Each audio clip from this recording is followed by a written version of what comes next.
Welcome back to another tutorial. This one's gonna be a quick one. So, what we're gonna be doing is we're actually gonna make a slope. Not even a slope. I don't even know what this one is called. Is that a slope? I think it is. And we're gonna make it very smooth. And then what we're gonna do is we're gonna make the player kinda go up and down. So you guys know how in a normal level, you would just go straight like that. So we wanna have some more curvy gameplay. Let's say that. So you have finished your design, let's say, and now you wanna make the curvy gameplay and make the player kind of rotate along with it. And we're going to be doing that today. And again, all of the tutorials are going to be full, beginner friendly. So if you're new to the editor, you should also be able to do that as well. So what we're going to do first is actually, let's just start making a, just some random stuff that's just curvy, like curvy gameplay using some obstacles and stuff. And I'm going to use this scaling system just to make sure that we are staying optimized. As always, it's important to stay optimized. And I'm just going to connect these at the end like that. And yeah, we have a slopey gameplay. And I'm going to add that again at the beginning like that. And then let's say now you just want to have your player kind of jump, or not jump really, just slide across this slope or this surface, this curvy surface. And what I'm going to do is I'm actually going to make some more like different curvings. Like I'm going to go a bit like a more sharp curve so that if you guys wanted to do that, you could do that as well. And now we just have to rotate it and kind of align it like that. And then if you want to have kind of like an unsmooth curve, we can do that here as well. And last but not least, we should just connect this back to the ground so that it doesn't feel too weird like that. That is perfect. And now it's time to add the block. So you could use these guys. And what I see most people doing is going onto a new layer so that we have organization as well. So what they do is they simply add these things and then they just copy and paste it and put it like that. And this is an option. I mean, the player is literally like teleporting on top of these blocks because otherwise he would not be able to go up like that. And as you guys can see, this is very wacky. It sometimes works, sometimes it doesn't. It's very weird. So we're gonna have to take a different approach to do this. And there are many ways, and I'm gonna show you one of them, and then I'm gonna show you the second one. And the first one is you're actually gonna add a block and give it a group ID of 1, then hide the ground, then put it right there, right where the ground was supposed to be. And then what we're gonna do is we're gonna add a advanced follow, and then we're gonna make group ID 1 by clicking on this edit object. We want it to follow player 1 on the X only. And now, oh my god, what have I done, bro? What is this? Oh my goodness. Okay, so there is a small bug in here, and I think if you go on to grip slope, or actually you should go on to non-stick X and non-stick Y, because this makes it so that the player doesn't get stuck to it. Because if the player gets stuck to it and you move it with the player, what's gonna happen is that the player's speed is gonna keep increasing over and over again. And now after you have done this, you should see that this block should always stay below the player. Instead of doing that, what we're gonna do to make it also work in platformer mode and a lot smoother, we're gonna select all of these guys and we're gonna make them on touch trigger because we don't want these, or you can delete them entirely really. And we're also gonna delete this block, and what we're gonna do is we're gonna use these slopes, and these slopes are very useful. I'm gonna show you guys. So we're gonna use the warping system to scale them up like so, and then we're gonna show the hitboxes so that we can see exactly where the slope is.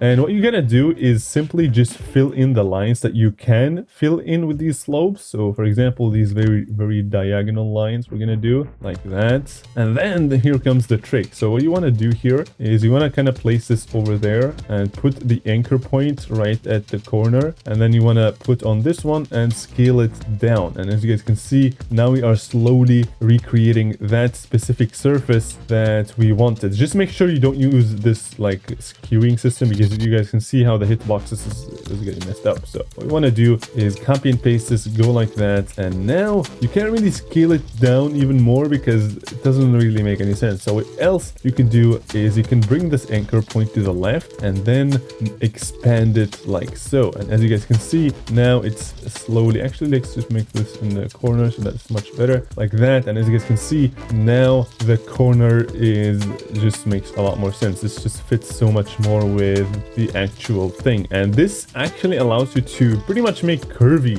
gameplay, which is not supposed to be. So just make sure you add like a block at the top, because this is like the top of the curve is always very straight. But what we're gonna do is simply like these very curvy parts we're gonna have to do with the slopes, and for the rest we can do with the cube. And now you have created the first half, so you can just copy and paste it and put it right there, and that is pretty much perfect. So now what we want to do is simply just fill in this line where it's empty, so that there's also a block there. So copy this one. Actually, I'm gonna do that, and then do this, and then do something like that. And as you can see, there's still a bit of space there. So what you can do is copy this and kind of make it like that, so that they are overlapping. Not an issue, but you know, just makes it a lot smoother, so the line's more curvy, if you want to say. So now again, we have a surface that's facing up, so we want to use this cube. And now what we're gonna do is we are going to how is this one gonna work? We're gonna do a bit like that.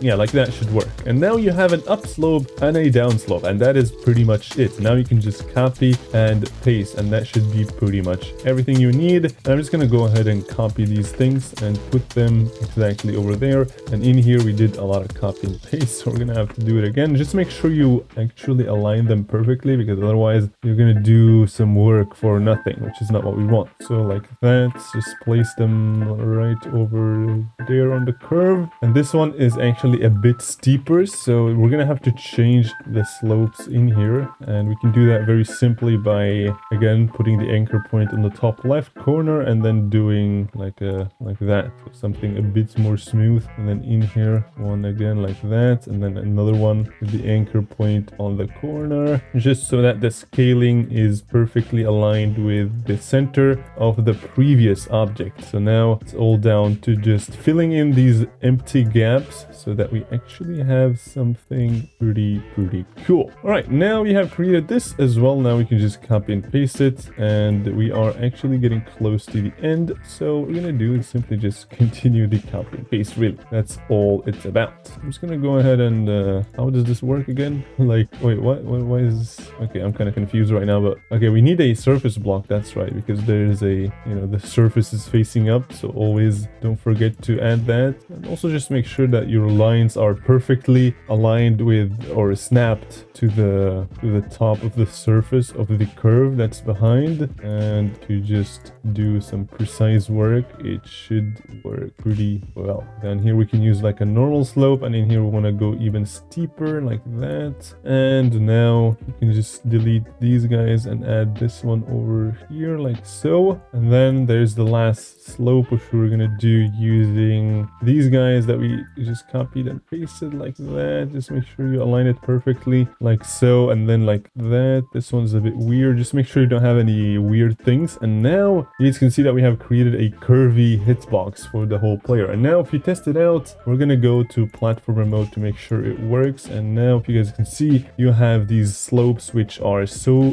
flippin' clean. However, the one issue is that this is very steep and the player can't just walk up on it. So to fix that, we're gonna select all of these things, go to edit object and then extra, and then what we're gonna do is we're gonna enable grip slope. So grip slope basically makes the hitbox very pink-ish, which means you'll no longer kind of fall down when you have grip on the slope. Basically, pretty much self-explanatory. But now you guys can see this is so much more smooth than pretty much anything else you can come up with, because the curve is just so perfect that even your player gets rotated along with the current surface, which is just very clean, right? This is looking pretty good. And now to hide these guys, just go ahead and click on hide over there, and to hide the hitboxes over there as well. And now if we play, you guys can see that we have created a curvy slope with actual stuff going on in it. And yeah, it's very cool because the player also rotates along with it. A lot cooler than just using default blocks. So yeah, let's actually see how that's gonna work in classic mode. Yeah, in classic mode that works even better, bro. This is so excellent. That's pretty cool. So yeah, sure, make sure to use these things. Also, don't forget to subscribe and like the video as well if you enjoyed or learned something new, and I will see you guys in the next episode.